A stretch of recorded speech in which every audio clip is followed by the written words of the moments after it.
नेता बिहार के उत्तर प्रदेश के यशस्वी मुख्यमंत्री आदित्यनाथ जोगी के जोरदार बुलडोजर बाबा जिंदाबाद।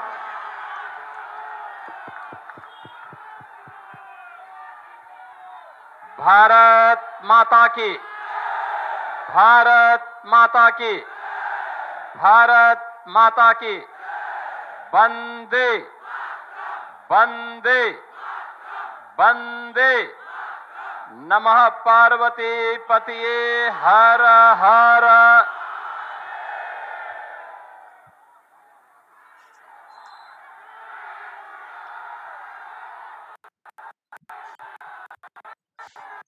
भारतीय जनता पार्टी के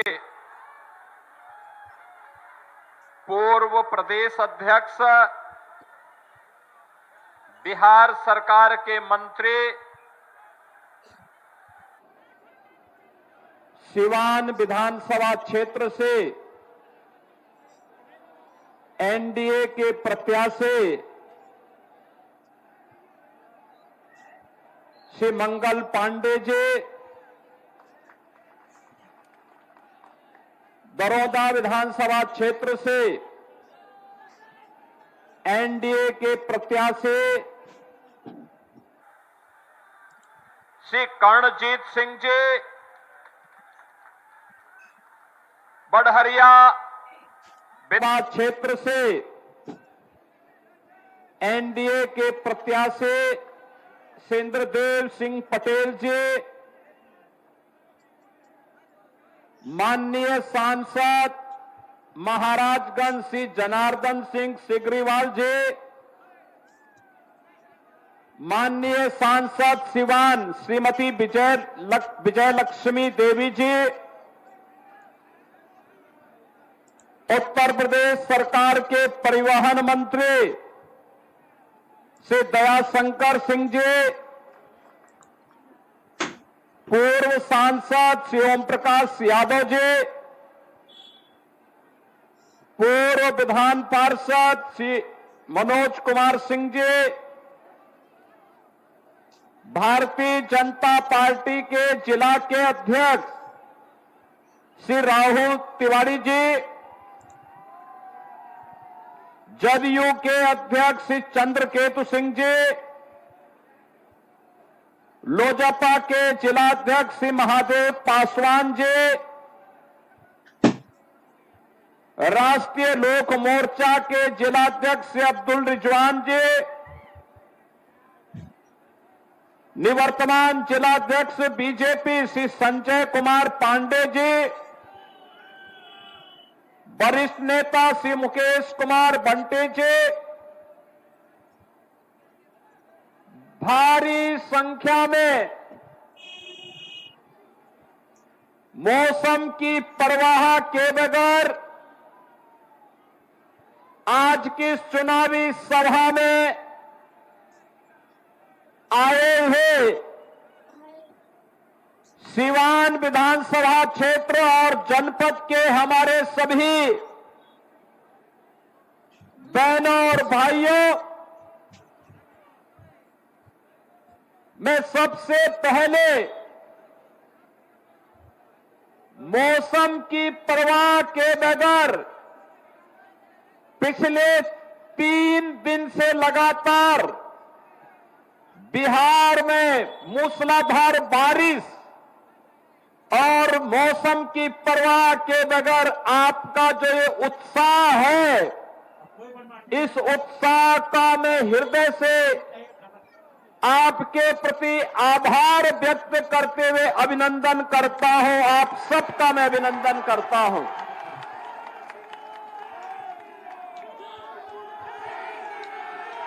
बहनों और भाइयों, मैं परसों रघुनाथपुर में आया था और रघुनाथपुर में मैं इसलिए आया था क्योंकि एक खानदानी माफिया वहां पर फिर से कब्जा करना चाहता है।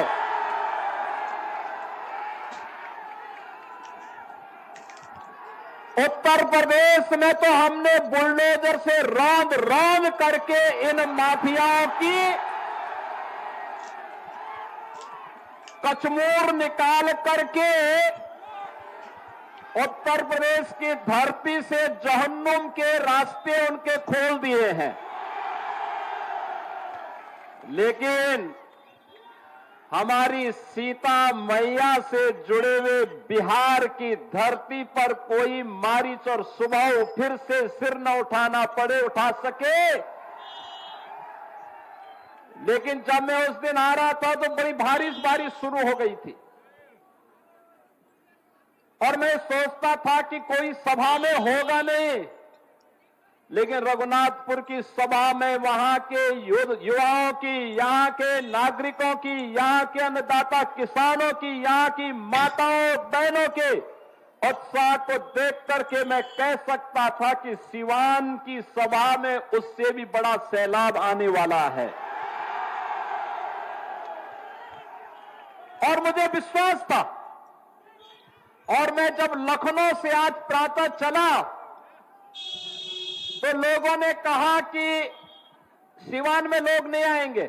मैंने कहा देखो, मेरे आने के पहले 50,000 की भीड़ वहां पहुंच चुकी होगी, इसकी चिंता मत करो, वह बिहार है।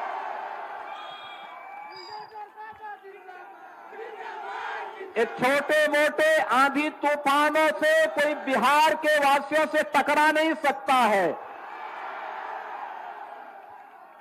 बिहार का नौजवान देश और दुनिया के अंदर जहां कहीं गया है, उसकी बुद्धि, उसकी मेधा का लोहा सबने माना है। लेकिन अब समय आ गया है, समय आ गया है। पिछले 20 वर्ष में नीतीश बाबू के नेतृत्व में सुशासन की जो नींव मजबूत हुई है, उस पर बिहार की मेधा और बिहार की बुद्धि के बल पर एक सुदृढ़ भवन का निर्माण करना है, जो विकसित बिहार के निर्माण में योगदान दे सके। और इसके लिए आपका आह्वान करने के लिए आज मैं वापस यहां पर आपके बीच आया हूं। बहनों और भाइयों, ये सचमुच जब हर व्यक्ति घबराया है बारिश में क्या होगा, तब भी आपने उत्साह दिखाया, आपने दिखाया। सचमुच ये अभिनंदनीय है, स्वागत योग्य है। और इसीलिए मैं आप सभी का, सिवान वासियों का हृदय से अभिनंदन करता हूं, स्वागत करता हूं। बहनों और भाइयों, आपने देखा होगा कहीं कोई मजमा लगता है ना, तो मजमा में बहुत सारे लोग आ चुके होते हैं। अपने अपने तरीके से वे वहां पर लोगों की आंखों में धूल झोंकने का काम करते हैं। लेकिन याद रखना, जिन लोगों ने बिहार के सामने पहचान का संकट खड़ा किया था, जिन लोगों के कारण सिवान वासी भय और दहशत के माहौल में जीने के लिए मजबूर हुए थे,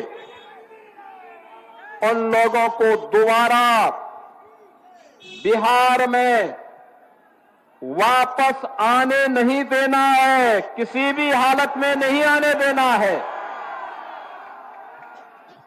ये लड़ाई केवल सत्ता प्राप्त करने की लड़ाई नहीं, बिहार की अस्मिता की लड़ाई है।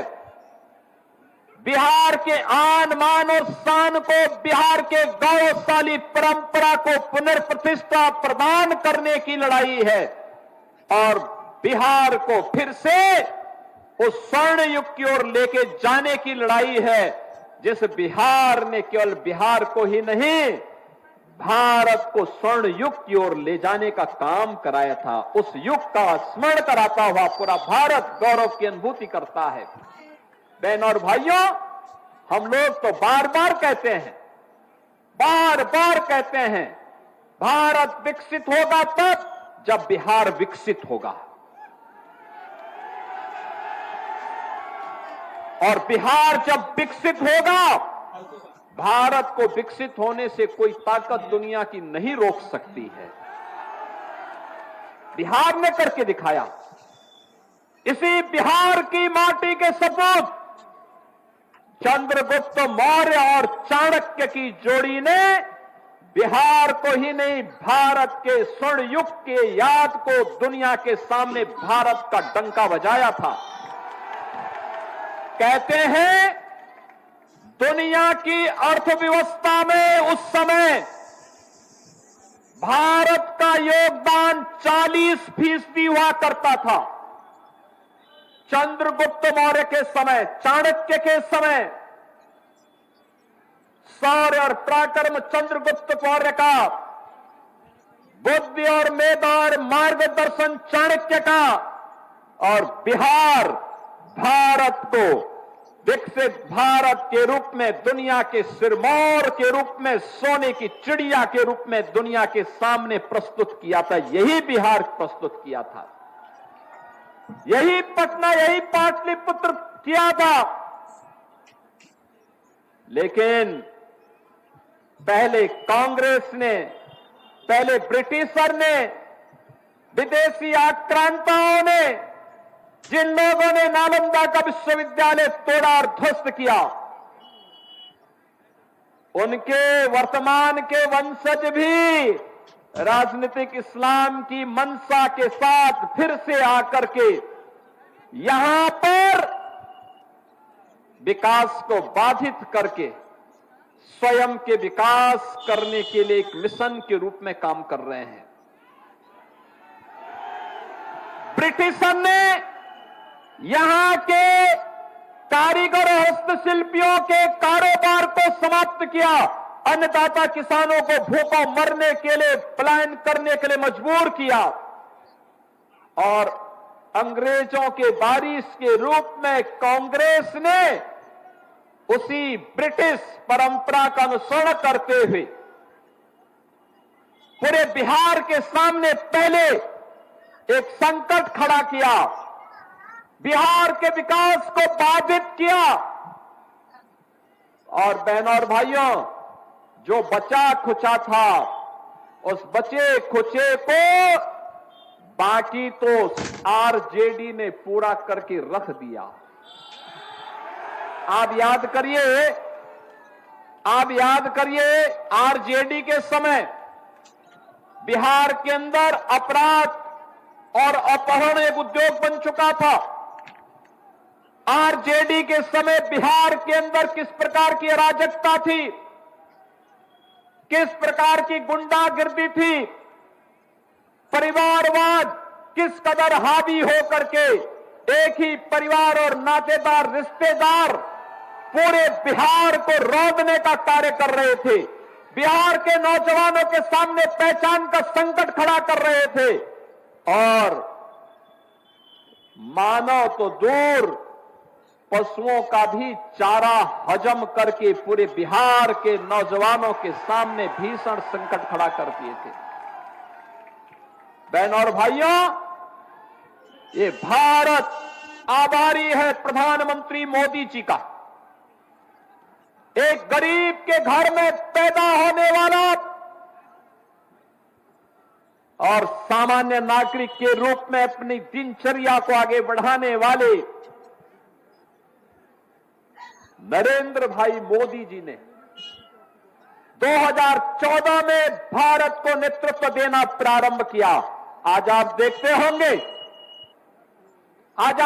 होंगे देश के अंदर 80 करोड़ लोगों को फ्री में राशन, 50 करोड़ लोगों को आयुष्मान भारत में निःशुल्क स्वास्थ्य की बीमा का कवर, 12 करोड़ गरीबों के घर में शौचालय, 45 करोड़ गरीबों के बैंक में खाता खुलवा करके, चाहे वह जीविका बहनें हो, वृद्धावस्था पेंशन हो, निराश्रित महिला पेंशन हो, दिव्यांग जन की पेंशन हो, या अनुसूचित जाति, जनजाति और पिछड़ी जाति के बच्चों की स्कॉलरशिप, ये सीधे एक क्लिक करके सीधे उनके अकाउंट में डलवाने का काम अगर किसी ने किया है एनडीए की, बीजेपी और जदयू की इस सरकार ने प्रधानमंत्री मोदी जी के नेतृत्व में, उनके मार्गदर्शन में, नीतीश बाबू के नेतृत्व में काम बिहार के अंदर हो रहा है। बहनों और भाइयों, 4 करोड़ गरीबों के मकान बन गए और मोदी जी ने तो कहा है हर गरीब के सिर को ढकने के लिए छत देंगे। यह काम कांग्रेस ने क्यों नहीं किया? यह काम आरजेडी ने 15 वर्षों में क्यों नहीं किया? मोदी जी ने 11 वर्ष में करके दिखा दिया। बहनों और भाइयों, आज जो ये लोग इंडी गठबंधन के रूप में आपके सामने आ रहे हैं, ये लोग विरासत को गाली देते हैं, विकास को बाधित करते हैं और गरीबों के कल्याण के लिए चल रही इन योजनाओं में फिर से डकैती डालने का और उसे हजम करने की रणनीति के तहत ये लोग सत्ता में काबिज होना चाहते हैं। याद करना, अगर कांग्रेस और आरजेडी जीतती है तो गरीब के राशन को सबसे पहले बंद करके हजम कर डालेंगे। नौजवानों की नौकरी के इस नाम पर ये लोग नौकरी तो नहीं देंगे, नौकरी के नाम पर आपकी जमीन को भी हजम कर डालेंगे। ये लोग विकास तो नहीं कराएंगे, लेकिन विकास के नाम पर माफिया राज को फिर से ला करके नग्न तांडव करवाने का कार्य सीवान के अंदर और बिहार के अंदर फिर से करने का कार्य करेंगे। या उत्तर प्रदेश के अंदर और पेशेवर अपराधी और माफिया समाजवादी पार्टी का शागिर्द है, ऐसे ही बिहार के अंदर भी हर पेशेवर माफिया और अपराधी आरजेडी और कांग्रेस का शागिर्द है। इनको पनपने नहीं देना है, कतई पनपने नहीं देना है, आगे नहीं बढ़ने देना है, क्योंकि आप इनको जब भी आगे बढ़ने का अवसर देंगे, बहनों और भाइयों, ये गरीब के हक पे डकैती डालेंगे। बहन और बेटियों की सुरक्षा पर ये लोग सेंध लगाएंगे, रोजगार को छीनने का कार्य करेंगे और अन्नदाता किसानों की खुशहाली को ये लोग हर हाल में रौंदने का कार्य करेंगे। इनको किसी भी स्थिति में आने नहीं देना है और इसके लिए मैं आप सभी सिवान के अपने बहन और भाइयों का आह्वान करने के लिए आज लखनऊ से विशेष रूप से आया हूं। बहनों और भाइयों, मैं तो आपसे पूछना चाहता हूं, ये कांग्रेस के लोग, ये कांग्रेस और आरजेडी के लोग, ये वही लोग हैं जिन्होंने भगवान राम की रथ यात्रा को रोकने का काम किया था।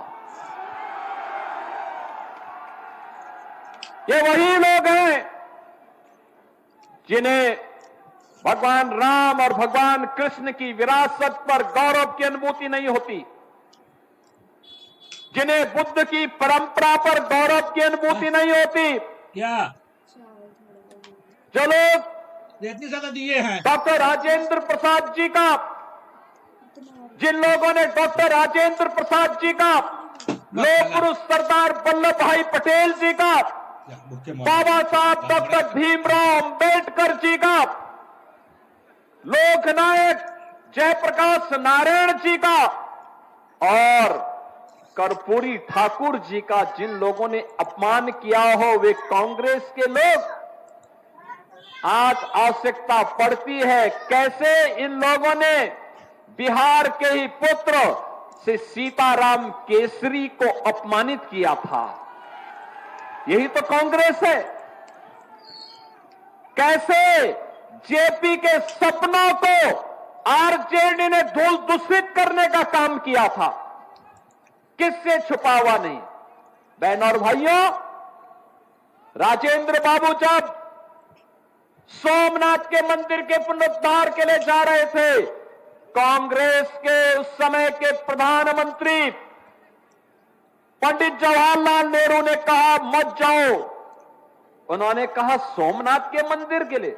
उन्होंने कहा नहीं, नहीं जाना है, मंदिर का पुनरुद्धार नहीं होना है।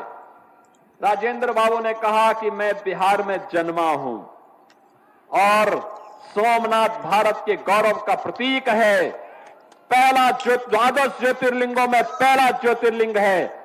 आवश्यकता पड़ेगी अपने पद से इस्तीफा दूंगा, लेकिन सोमनाथ के मंदिर के पुनरुद्धार कार्यक्रम में जरूर जाऊंगा। यह है बिहार, और बिहार ने साबित कर दिया,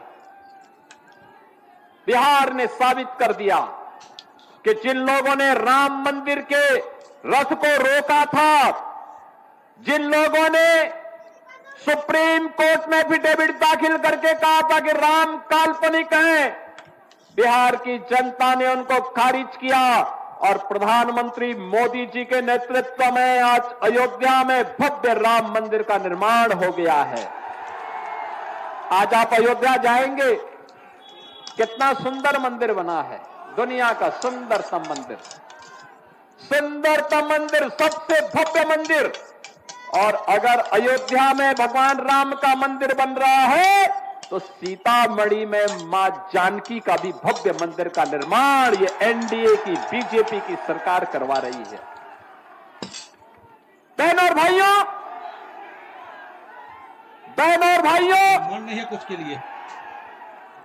भगवान राम मां जानकी को लेकर के जिस मार्ग से अयोध्या गए थे, उस मार्ग को भी ये एनडीए की सरकार राम जानकी मार्ग के रूप में बना रही है। 6155 करोड़ रुपए दे दिए हैं, कार्य युद्ध स्तर पर चल रहा है।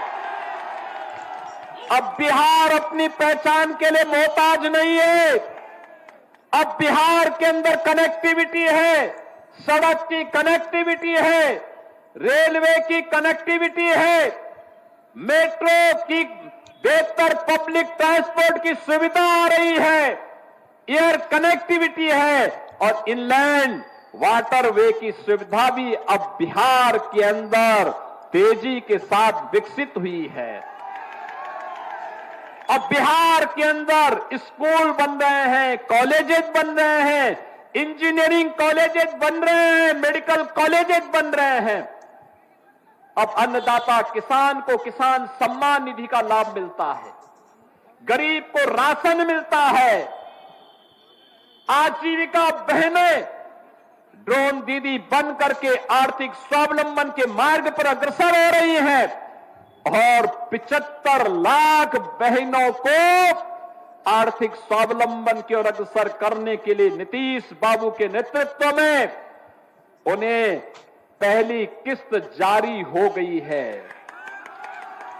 बहनों और भाइयों, ये एनडीए है, बोलता कम है, करके दिखाता है। ये झूठे वायदे नहीं करता, पहले करता है फिर बोलता है। हमने कहा था ना कि रामलला हम आएंगे, मंदिर वहीं बनाएंगे, हो गया ना। एनडीए ने कहा था ना यूपी में कि आएंगे, माफिया राज यूपी का समाप्त करेंगे, दंगे फसाद समाप्त करेंगे। बहनों और भाइयों, 8.5 वर्ष में एक भी दंगा नहीं हुआ और अगर किसी ने दंगा करने का साहस किया तो उसको तो जेल के अंदर ठोसा ही, उनकी पूरी प्रॉपर्टी भी कब्जे में लेकर के गरीबों के आवास बना दिए गए। अब यूपी में दंगा नहीं, सब चंगा है। अब यूपी में दंगा नहीं कर सकता कोई। पर्व और त्योहार के पहले, दंगाई के पहले की उसको बता दिया जाता है कि भाई दंगा करोगे तो खानदानी पूरी प्रॉपर्टी भी जाएगी, कहीं भीख भी नहीं मिलेगी।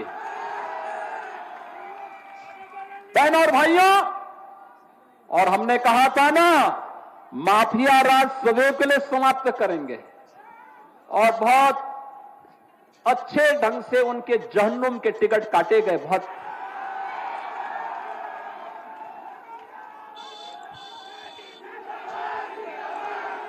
बिहार उस दिशा में आगे बढ़ रहा है। बहनों और भाइयों, एनडीए की सरकार जो बोलती है वो करके दिखाती है। हर प्रकार की सुविधा हर गरीब के लिए, हर गांव के लिए, हर किसान के लिए, हर नौजवान के लिए, हर बहन और बेटी के लिए, और इसके लिए प्रधानमंत्री मोदी जी के नेतृत्व में 11 वर्ष में एक भारत श्रेष्ठ भारत की तर्ज पर पूरे भारत को और विकसित भारत बनाने की दिशा में जो कार्य प्रारंभ हुए हैं, विकसित भारत के लिए जो मैंने कहा, विकसित बिहार चाहिए और विकसित बिहार के लिए एनडीए की सरकार फिर से चाहिए। और इसके लिए आप सभी का आह्वान है। 8 विधानसभा क्षेत्र हैं सीवान जनपद में, और रघुनाथपुर के उत्साह को देख करके तो मैं कह सकता हूं कि रघुनाथपुर में तो लोगों ने कह दिया कि खानदानी माफिया को फिर से नहीं आने देना है। और मैं कह सकता हूं कि सीवान की सभा को भारी बरसात के बावजूद मैं कह सकता हूं कि सीवान की जनता ने तय कर दिया है कि सीवान के साथ साथ जितनी भी हमारी विधानसभाएं हैं, दरोदा है, बढ़हरिया है और अन्य 8 विधानसभाओं में एनडीए का परचम लहराएगा। इंडी गठबंधन गर्त में जाएगा। इनका झूठ और फरेब अब नहीं चलने वाला है। फिर से नीतीश बाबू के नेतृत्व में, प्रधानमंत्री मोदी जी के मार्गदर्शन में बिहार के अंदर एनडीए की सरकार को हमें बनाना है और एक सुशासन की सुदृढ़ नींव पर विकसित बिहार की परिकल्पना को साकार करना है। क्या आप सहमत हैं? बिहार विकसित होना चाहिए ना? विकसित बिहार के लिए सहमत हैं? इस सड़क के इस पार के लोग क्या आप नहीं चाहते क्या? घर के ऊपर, छत के ऊपर, इधर जो नौजवान खड़े हैं पीछे, इधर भी काफी दूर तक है। विकसित बिहार चाहते हैं ना? विकसित बिहार चाहिए ना? तो विकसित बिहार के लिए एनडीए के प्रत्याशियों को जिताना पड़ेगा। एनडीए के प्रत्याशी बीजेपी के हो, जेडीयू के हो, लोक जनशक्ति पार्टी के हो या फिर हम के हो, इन सभी में जिस भी पार्टी से दिया गया जो अधिकृत प्रत्याशी है उसे एनडीए के द्वारा, उस पार्टी के द्वारा जो घोषित चुनाव चिन्ह है उसके अनुरूप हम विजयी बना करके भेजेंगे। तो विकसित बिहार की परिकल्पना और विकसित बिहार से फिर से भारत के स्वर्ण युग की ओर, राम राज्य की अवधारणा को साकार करने को हमें आगे बढ़ना है। इस विश्वास के साथ आप सभी के प्रति हृदय से आभार व्यक्त करते हुए, इतनी भारी बारिश के बाद आपका जो उत्साह अभिनंदनीय है, आपको मैं हृदय से धन्यवाद देते हुए वाणी को देता हूं विराम। मेरे साथ बोलेंगे जय श्री राम।